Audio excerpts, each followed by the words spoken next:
prominent party leaders boycotted the exercise, raising concerns about the unity within the party. At the same time, political analysts note that the Congress reflects a broader struggle for control of party structures ahead of the 2027 general elections, especially following the defection of Governor Sheriff Oborevwori and the entirety of the People's Democratic Party (PDP) structure to the APC in April 2025, and the subsequent reconfiguration of political alignments in the state.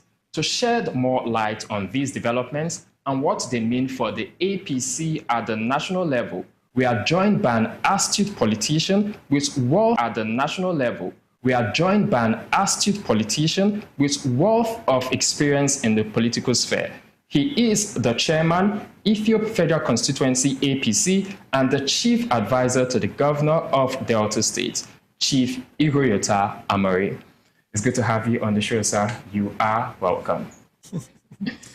Okay, now, the APC State Congress has been described in some quarters as peaceful and consensus-driven, yet others see it as controversial, further widening the rift in the state chapter of the party.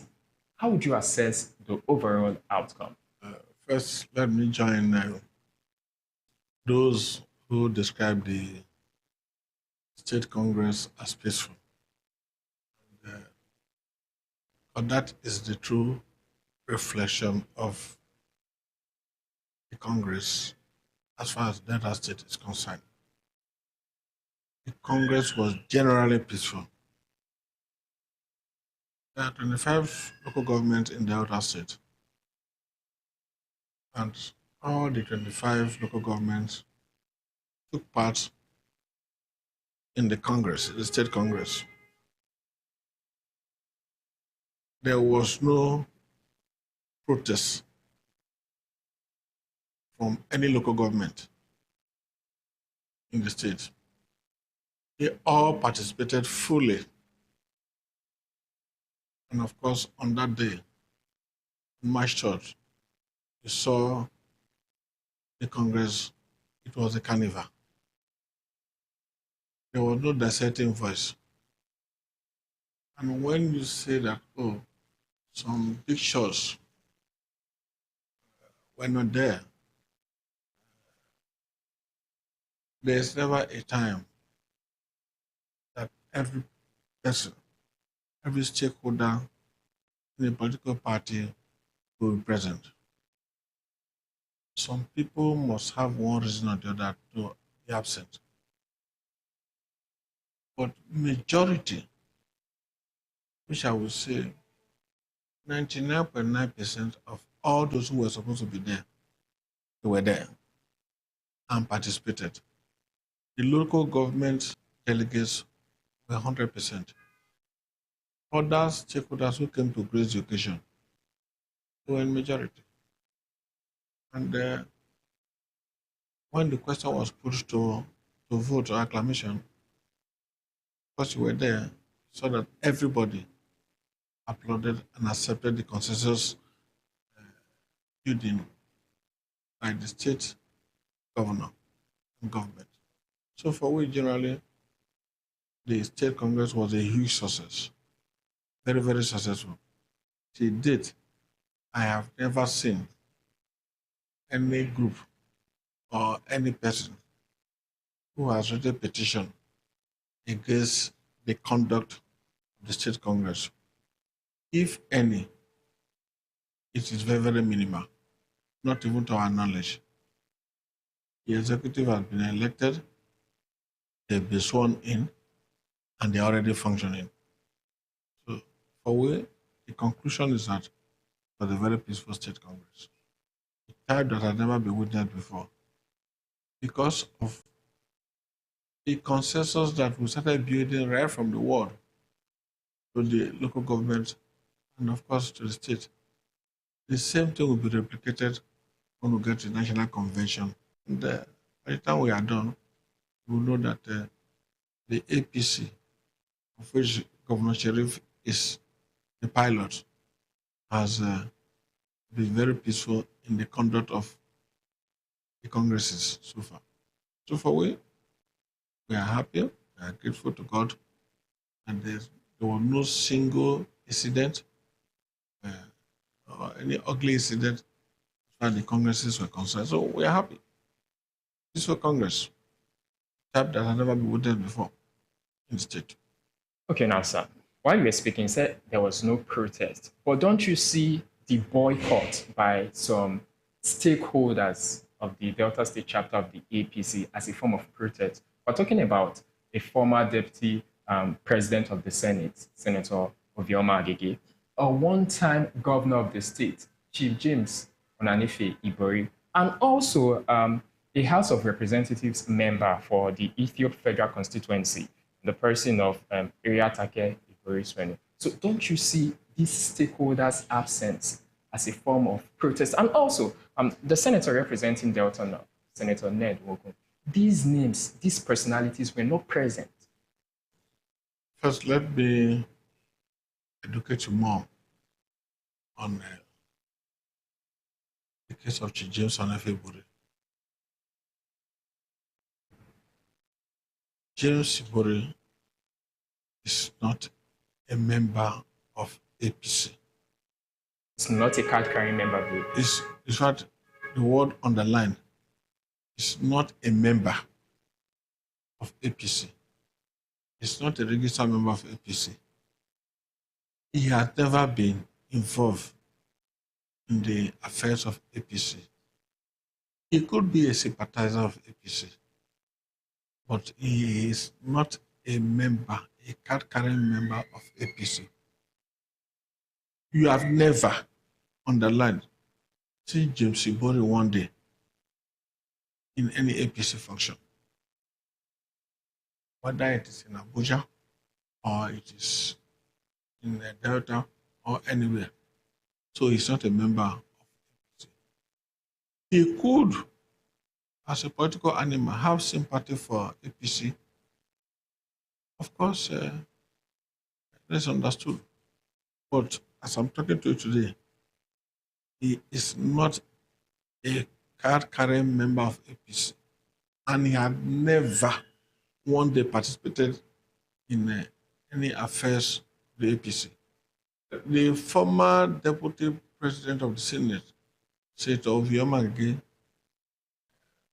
well, he was not around for probably reasons best known to him. But remember that prior to the State Congress, he was in the stakeholders meeting held by the state governor in Government House. He was there and he spoke. That is just where it was agreed generally that where the APC Constitution provides for only two ways of conducting the congresses, either by direct primaries or direct congress through, or by consensus. So the two options were there. Every person after this, the stakeholders meeting in Government House, we all went back home to start building consensus. It is possible that some people may not have been able to arrive at a consensus in their unit or in their world.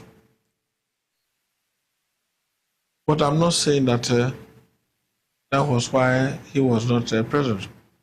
It could also be somebody, either he was out of the state, out of the country at the time of the Congress. But I don't have any reason why he was not present. What I can say is that maybe, like he said, that 16 years since the left government in Delta State, he had not been here. So probably was not used to participating in certain activities of the state since he left government. And that is all I can say. So there was no official reason why he didn't come. But his local government were fully here. You know, all the leaders of the APC in Ughelli North were present. They were all present. Starting from the man who founded APC, who brought APC to Delta State, Chief Emero Ortega. Name the person who are here. So, if out of all the leaders in Ughelli North, if 99% of them were present and one was not present, for reasons that one does not know, one can say that yes, it was a huge success. Don't believe that if one person is not present, then it means it was a boycott or not a boycott. People have reason for doing what they want to do on that day. I would say that yes. Okay, let's assume yes. I don't want to use the word boycott because I know it's on the speaking terms with the governor. He may have offered reason why he was unable to come. Because even the last stakeholders meeting he came late. And what was the reason? That he has a flight problem. It's possible too that he has a flight issue. Okay. Okay. Now, you also mentioned Senator Ned Nwoko. I would say that Ned Nwoko is somebody I admire also. And I know he participated fully in the congresses. In his local government, he was the one who produced the chairman. The chairman of the party in his local government. So, and everybody was restricted to their local government. If he was the one who enthroned the executive of his local government, there was no reason why he would not participate. The time for primaries for elective position have not come. We are not there yet. So I would say if a man was privileged to produce the executive of his local government, what else? What else does he want? So I believe that, like I said generally, you're talking of Ned Nwoko as an individual. Take the totality of the leadership and followership of the APC in his local government or in Delta North. Were they there? They were there. Take his local government. Local government of Ndudim Elumelu. Otudiri there, he was there. It's the local government of Victor Oche, former speaker. Was he there? He was there. Local government of Chief Nkem Okofor. Was she there? She was there. Local government of Nemo, who is so? Local government, they were there. So it's possible that it has one domestic issue or the other that affected this coming that very day. But for me, like I said from the beginning, it is not possible for every stakeholder to be present in one event or the other. But remember that in all other events, he has always attended. He had led to the Congress, and he has always spoken. So if for one or the other he was not present in one event or the other, do you know if he traveled outside the country and may have given his support? Because I understand too that he was the one who mobilized his local government to come for the Congress. So it's a good thing that we're having this conversation so you can set the record straight and bring clarity, because these are allegations that have been reported by media and also on social media and all of that. Now, people say things like there is a faction and some persons were sidelined. That's why the names I mentioned earlier, some of them didn't turn up. But now you've given your own perspective, and as the chief advisor to the governor, I believe that you are well informed in that light. Now, but can you speak to some of the challenges that the party faced in organizing from the ward to local government, and also, more importantly, the state congresses? What were some of the challenges that were faced, and how were they handled? In politics, in party politics, nobody should pretend that there are no challenges. In fact,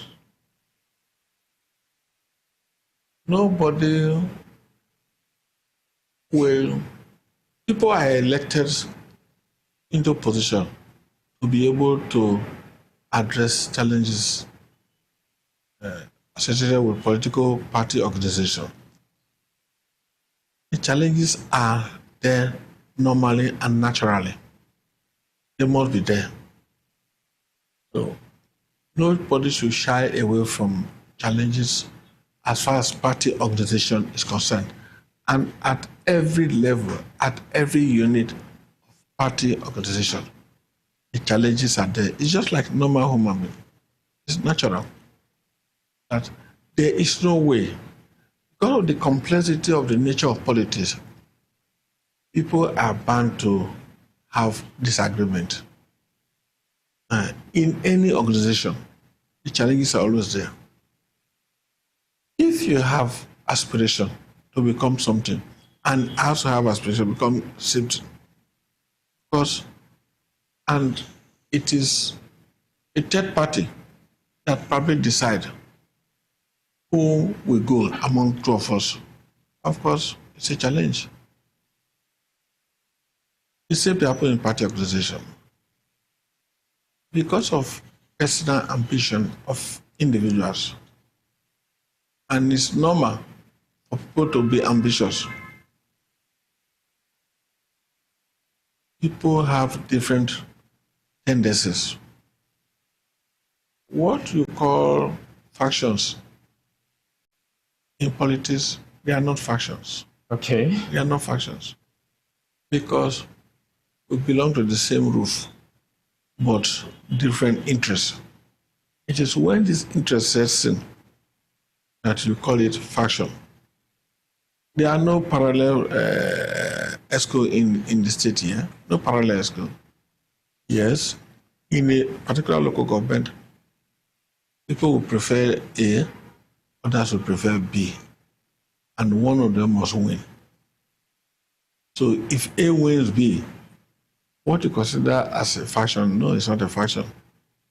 It's that for now, B have lost. But the B that lost today may win tomorrow. So it is definitely not a faction. It's a normal disagreement associated with politics. In your profession, in your media profession, when it comes to contesting for positions, because it's a disagreement. People are associated with different groups. But at the end of it all, one group must win. It is not a faction. It is something normal. In fact, without what you call faction, politics will not be interesting. So how is the party working to ensure that the different interests do not form a rift?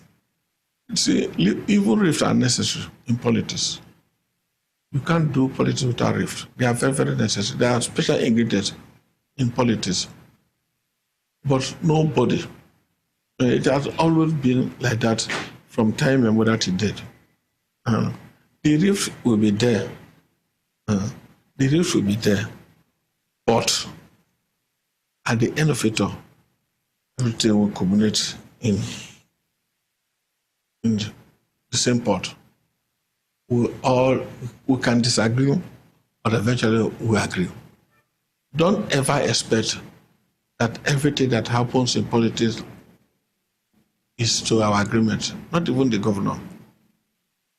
No matter, there are certain things that even the governor himself does not go well with the governor.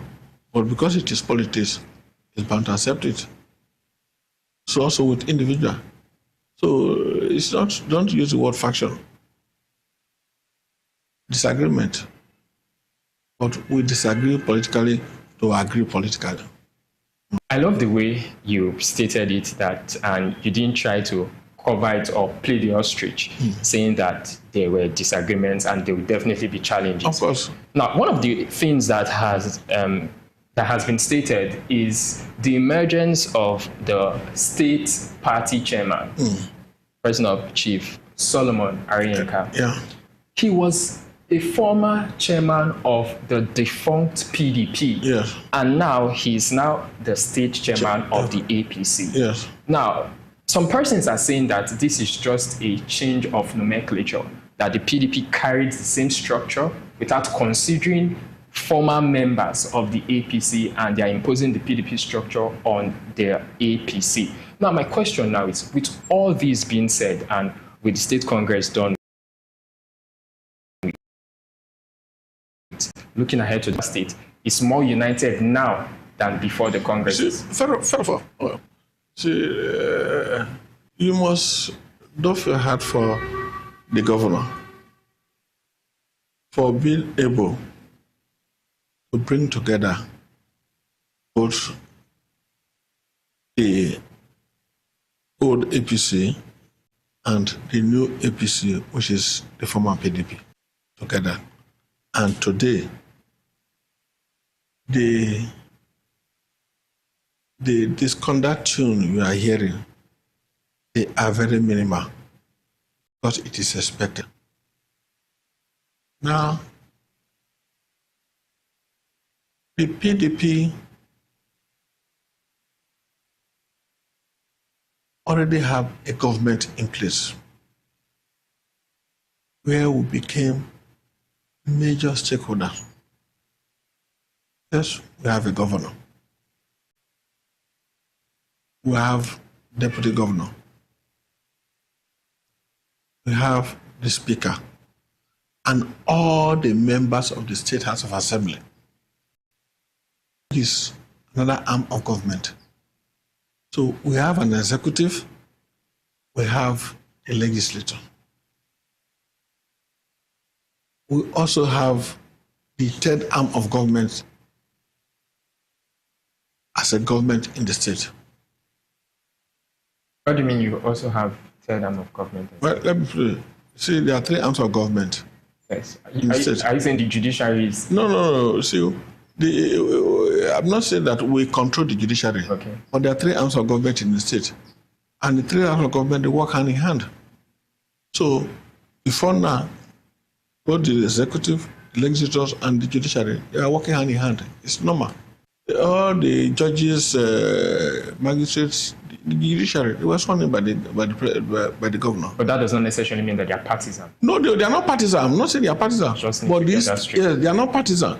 But these are three arms of government which were already existing before this merger.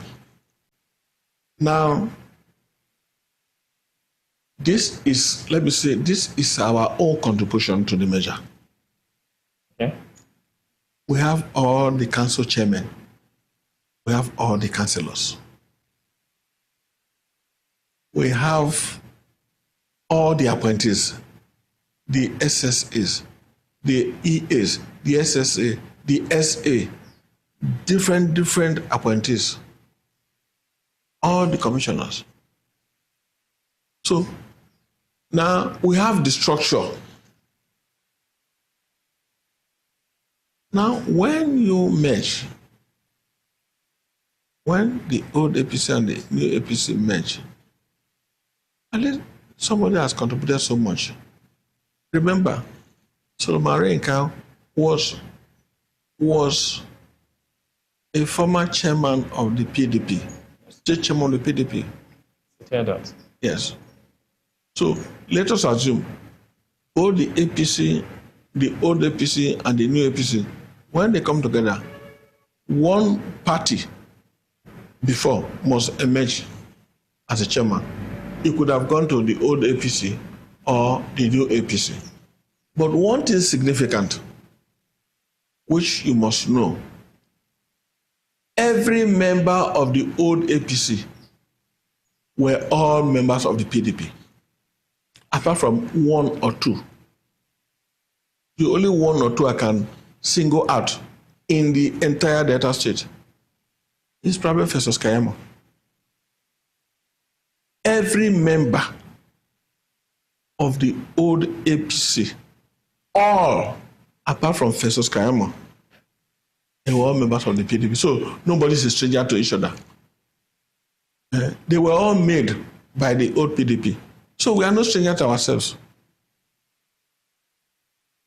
Are you understanding what I'm saying? So we are all one.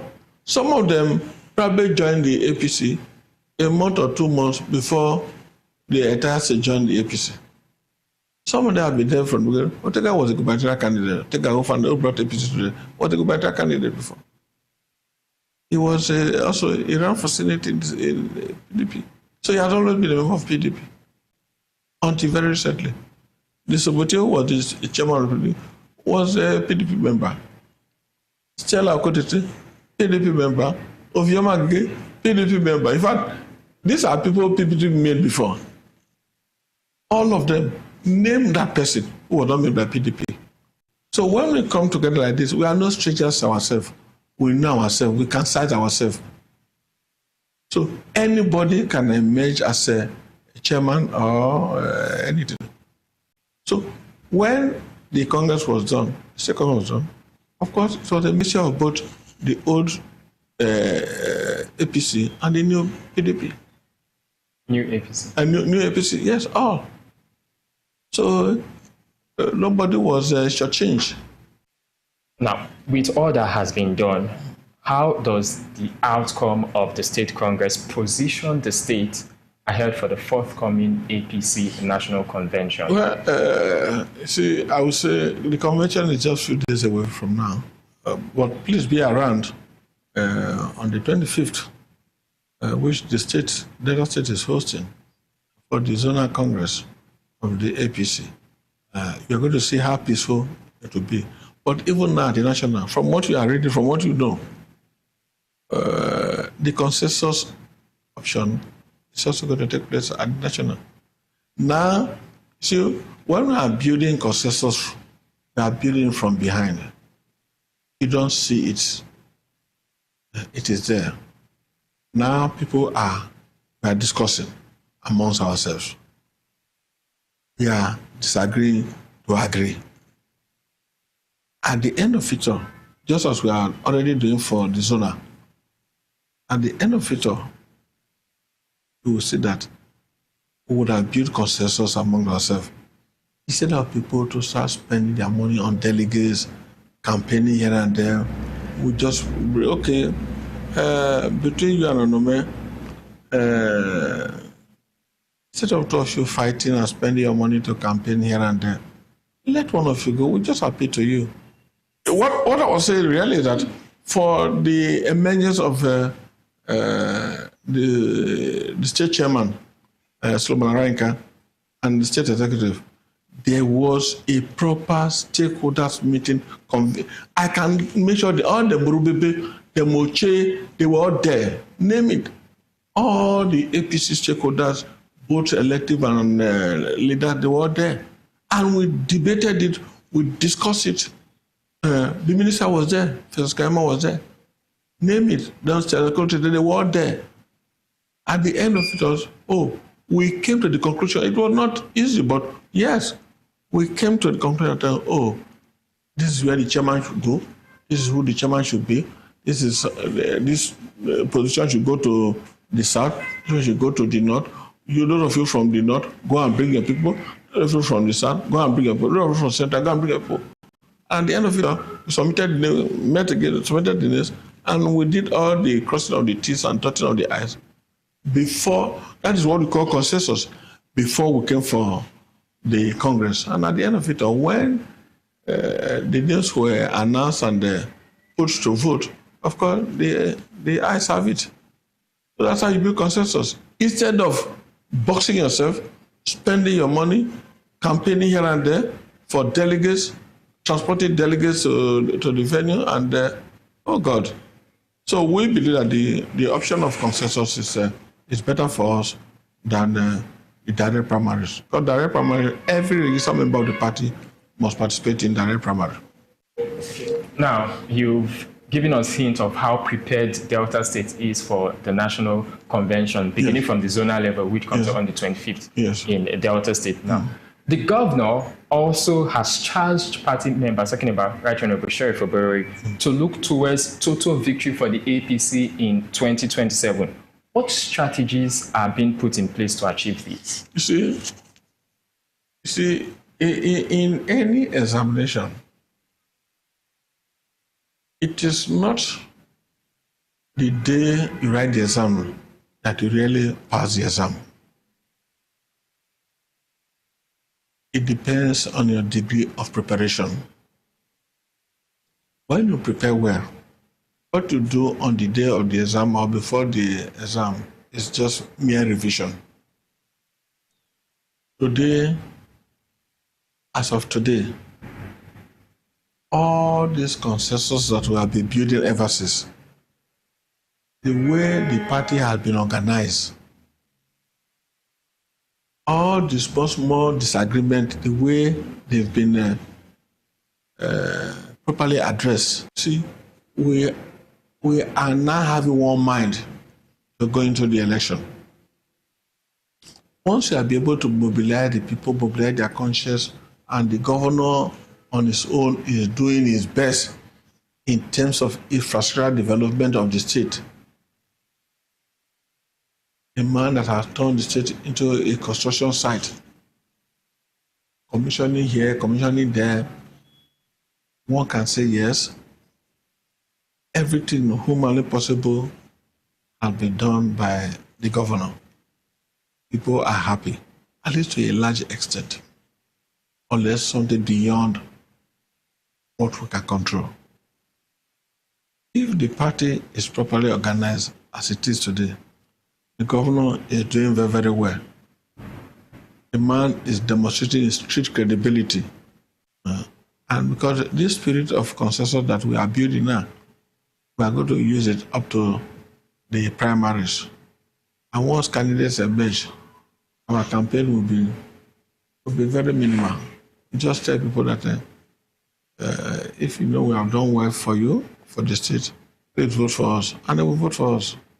Finally, what message would you like to send to APC stakeholders in Delta State and at the national level ahead of the convention? To whom much is given, much is expected.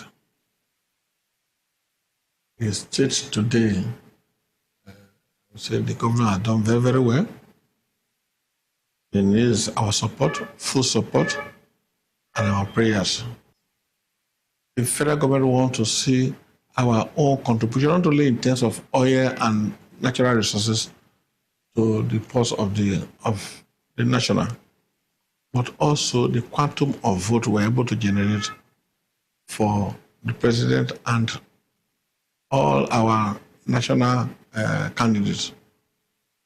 Once we do that, and the national see us as yes, this is Delta State, not just for oil producing alone, but also when it comes to generating the votes for Mr. President. All right, thank you very much, Chief Igoyota Amori, Chairman, Ethiop Federal Constituency and Chief Advisor to the Governor of Delta State, for sharing your insights on these